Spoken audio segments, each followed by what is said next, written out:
chose welding because I already had some experience with it, and I just thought it would be a fun class to take. Yeah, I felt pretty welcome.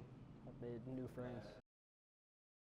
I wouldn't really say opportunities, but it's definitely helped me. Because with my main job, welding is something that helps out a lot.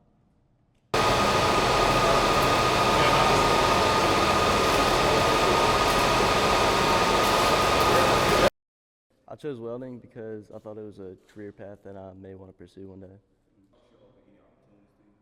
Not yet, but I'm sure they'll come.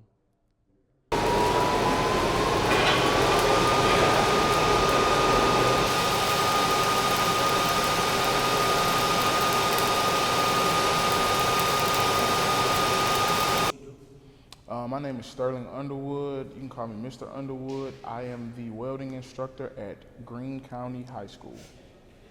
I've been here roughly around 6 months. Well, to be honest, it's the kids itself, but I also believe in a saying called each one teach one. So somebody taught me this skill, so I feel like I should teach somebody the skill.